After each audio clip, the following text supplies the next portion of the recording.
Here we are, just one more day in 2025. How's the consumer doing after the holiday shopping? Holiday shopping was busy. We've seen all the numbers, 3.9 to 4% essentially in terms of the growth rate. That was pretty much as expected. Even the level of promotions wasn't too egregious and was pretty much in line with expectations. You mentioned the K-shaped economy. It's there. You're seeing the higher income consumers continuing to spend, while the lower income consumers, you can call it more choiceful, more discerning. They're more cautious in their spend.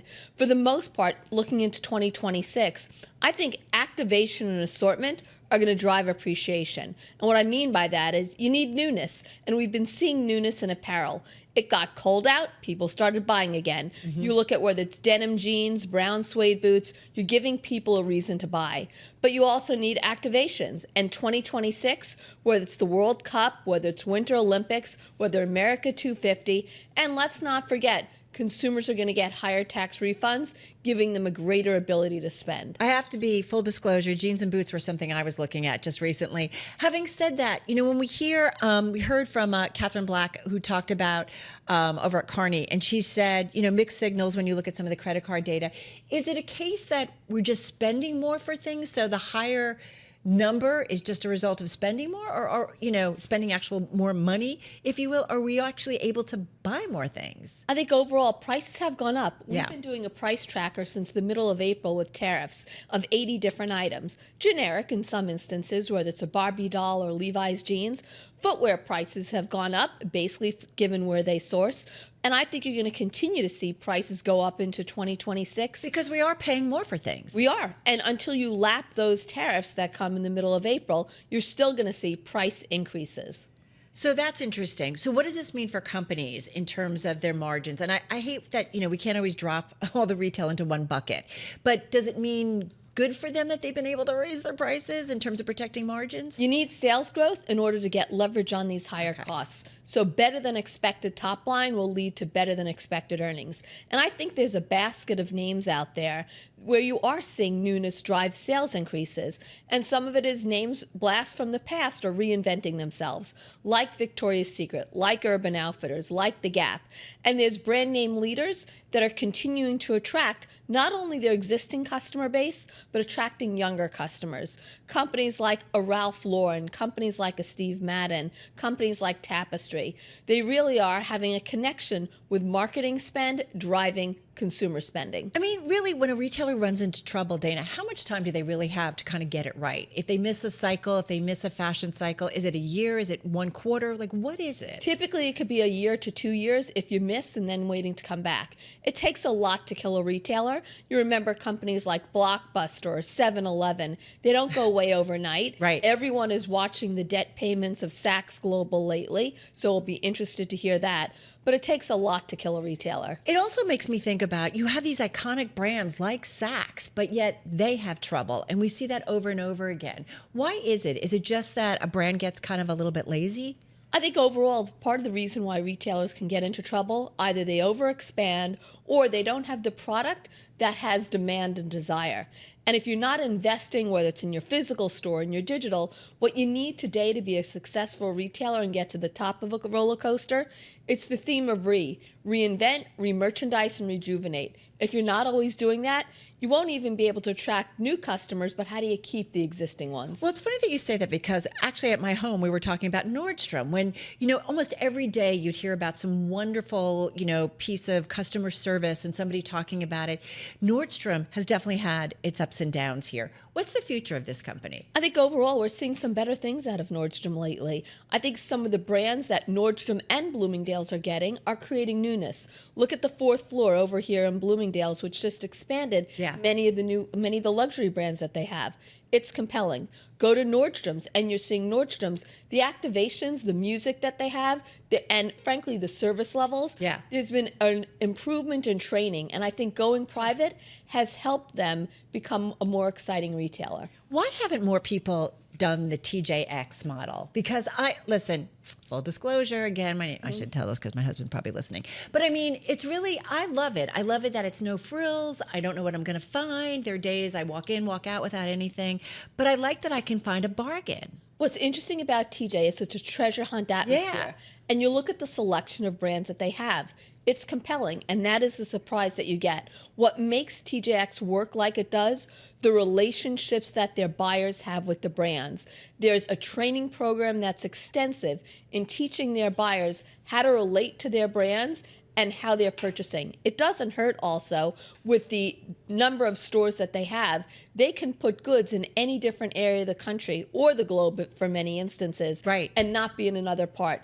They have discrete areas where they can select goods to go. I mean, they're up almost 30% year to date. It's been huge, and there's more coming because of the extensive product they have, but also the investment in marketing has only given them more awareness lately, and it's driven a flywheel of sales increases. But why haven't people kind of, I feel like, we have a Saks off Fifth that's just around the corner. They're getting ready to close down. Exactly. So, but is it that nobody can find the secret sauce that TJX does? Or hard what? to find the secret sauce. Okay. Nordstrom Rack does a very good job at it. Yeah. But besides TJ, Ross, and Burlington, those are your three big off-pricers of size. Where does Amazon fit into all of this?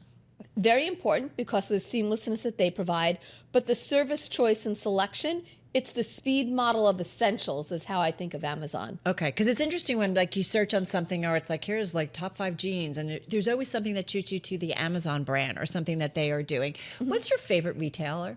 I have a lot of favorite retailers lately. Are you allowed to pick a favorite? I can, because when I think of some of the ones for 2026, it's that basket I mentioned of Urban Outfitters, Victoria's Secret, and The Gap. It's Steve Madden. It's brands like Ralph Lauren and Tapestry, and it's TJ Maxx.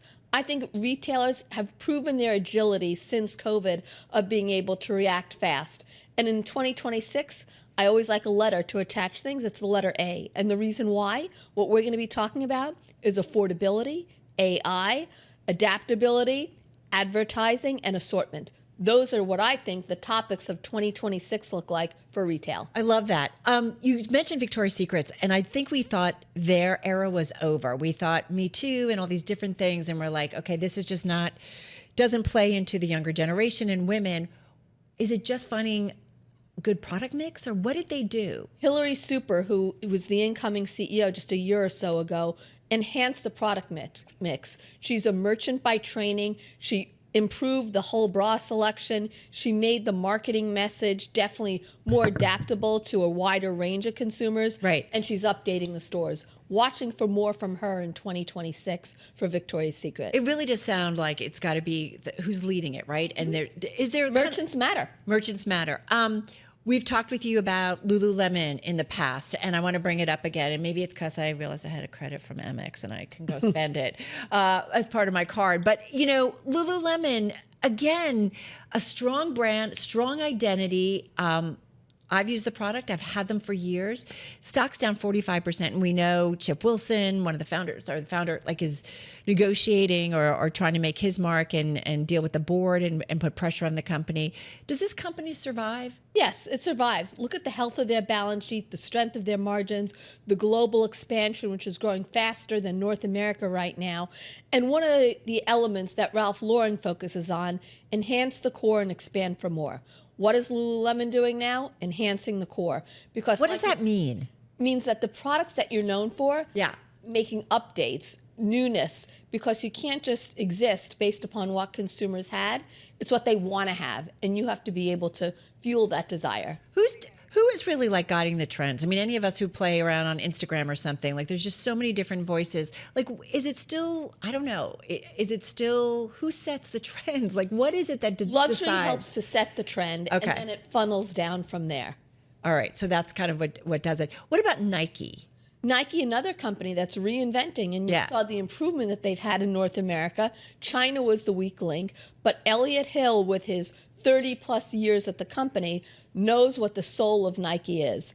And I think we're going to continue to see some improvements, and hopefully international's the improvement in 2026, given the World Cup and Winter Olympics. I'm making you work here. So are malls, though, still of interest, or is it just, we've had conversations with people in the real estate space, and they say, yeah, it's the high-end mall that kind of tends to do well, or malls where there's experiences involved in it. But how do you see it, and what's their role in retail still? Physical retail is very important, and it's even more so given COVID. Because people want to connect, they want to socialize.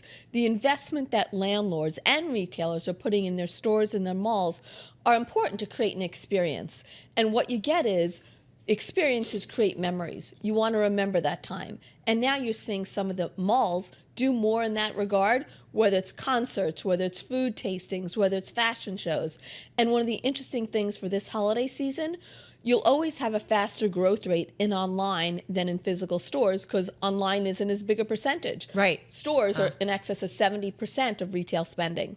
Well, this year, for one of the first times in a while, the growth in stores accelerated year over year, where the growth in online decelerated. So what does that tell you? Tells you that the investments in stores are paying off. So much for how many years we talked about that, the end of brick and mortar. That's an old mantra. It is the reinvention of brick and mortar, creating demand, desire, and activating foot traffic. One last moment, 20 seconds. You feel confident about the consumer next year, or it's still going to be a cautious consumer? They're going to be resilient and cautious. You're watching that lower income consumer because their wage growth isn't as high as middle and upper income, and I'm watching those price increases.